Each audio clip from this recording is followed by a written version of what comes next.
What advice, I'm going to start with you, Clack. Okay. What advice would you give those who may struggle with comparison to the point where it leads to discouragement? I would probably suggest that they double check how they feel about what they've currently produced.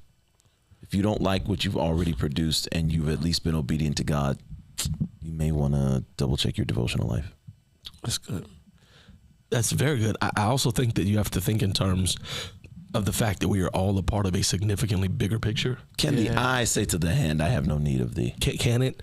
And look, okay, I don't think anyone would disagree that the Apostle Paul is, without, I think, very little controversy, the most important New Testament figure outside of Jesus himself.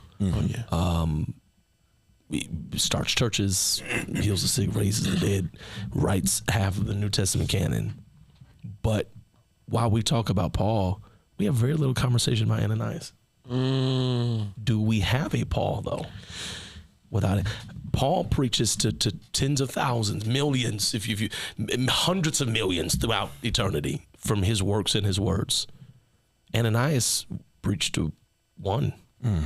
But is Ananias any less significant? Is his work? Because I would argue, and I think it would stand, that every one of the souls that Paul reaches is possible because of one Ananias' obedience to preach to one little member. How many of us that are feeling or have felt in moments insignificant because I'm not in the arena, I'm not on the main stage, I'm not at the convocation, I'm just a Sunday school teacher, I'm just a youth pastor. Have you considered that maybe that little bad teenager in your Sunday school class is a Paul? Have you considered that maybe? And very well could be. Yeah. And it's your witness. Your name might not ever be in lights. You might not ever have a now available for booking flyer, August itinerary, right? But that does not minimize the weight or the importance of your witness and your work, because you never know who's on the other side of your yes. I agree. And so I think that if we would put our comparison in the filter of grand scheme, maybe God only had me preach to one, but that's the one that's going to reach millions. Impact the world. Somebody got to knock his scales off. Somebody. Which means I'm a part of that. I'm a part of that. I may never reach who he reached, but because I reached him, I have stars in my crown. Nobody wants to be a Scottie Pippen. But true. But Scottie got 6 rings too. Listen, I get it. I don't sell the same amount of jerseys. I don't sell the same amount of shoes. Scottie got 6. But I still got the hardware. In the Hall of Fame. I'm in the Hall of Fame. Got the same amount of gold medals. My name is in the book, so. Yeah, that's big. What advice would you give to them, Green? Be content where God placed you. And honestly, that's how I live my life. I've learned to be content with the grace that's on my life. I'm not trying to be Jacobs, Moore, or Clack. We don't need another one of you, because you all are doing great being who you are. We don't need another G. Patterson. We don't need another Charles Edward Blake. We don't need another J. Drew Sheard. And these are all men that are giants to me. We don't need another S.L. Green. You know what I mean? Never be another. The world needs you. You are God's greatest investment into the earth. And the moment you realize that and you accept that, you'll be able to make a better contribution than what you've been making trying to be everybody else.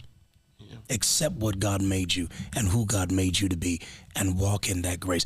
And if you never make it to lights, if you never make it to the stage, just make it to obedience. Make it to obedience. Just make it to obedience. And if we can balance it a little bit, though, I do want everybody to hear us and know we're not suggesting that it is necessarily easy. No. In fact, I'll be very vulnerable, very honest, as we always are. I would argue that it takes more work to fight the very natural tendency. I think part of our human condition lends itself to an inclination to slip into comparison, which evolves into unhealthy comparison, which evolves into jealousy, envy. Because, this is why we see people that get happy when folk get in trouble. Yes. You've allowed it to evolve. And I think you have to be intentional about fighting that. We're not saying it's easy. Because especially in this social media age, again, where everybody's, you talked about this a couple weeks ago, where everybody's wins are so visible. If you're not careful, you forget they don't post the losses. They don't post the practice footage. Sure don't. All you see is the highlight reel. This is Sports Center. All you see is the top plays. You don't see the missed shots. Not they didn't post. I didn't post. I did. Hey, hallelujah. Because I knew y'all wanted to see it. Exactly. Right. But That's good. if I don't keep that in the front of my mind, I'll feel like I'm the only one losing. Absolutely. Yeah. And so we're not speaking from a high place and rebuking you, chiding you for slipping in. We all have had to fight it in some degree at some stage. Because here's another thing I think has to be mentioned.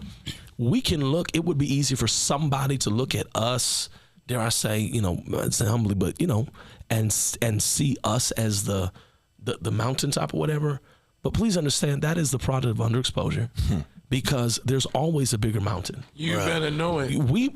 I'll speak for me. I'm big in my circle, my little fish bowl. Yeah. We doing some things, but there's so many other people around the world, around the country, around the city. We talked about it, and we can applaud them. Yeah. Darius Daniels. Good Keon God, Williamson. man. I mean, you got these great men of God that's young and doing it. Let's talk about Mike Todd. Mike Todd, he's our age. Well, he's younger than y'all. He's younger than all of us. Right. And the world is killing him for being successful. And for nothing. Let's be very clear.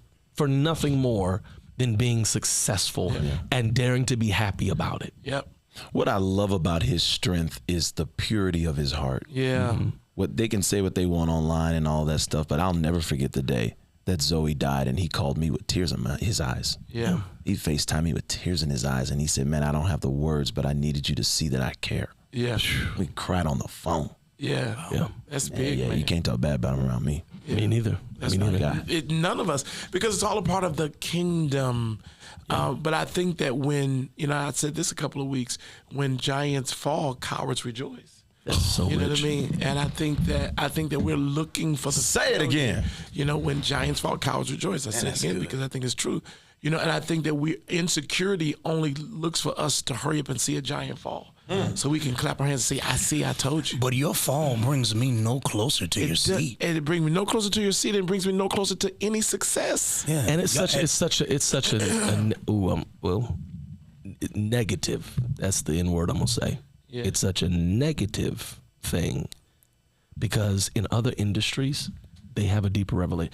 Doctors don't rejoice when other doctors get sued for malpractice. No, they Right. don't. Right. Because doctors have themselves, hey, that's my competition. But if he goes down, it's bad for all of us. He's in our field. Only us. Right. But I you hear wanna you. know why? I hear you. Get happy Right. as if your church going through something is going to make my church get bigger. Fool, the kingdom loses.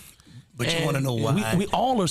There are a lot. Watch this. There are people that were in that church that are heartbroken and hurt, and because of their hurt and pain, it's not that they come to my church. They're not going. Some of them They are not may going not go to to any any, church yeah. no more.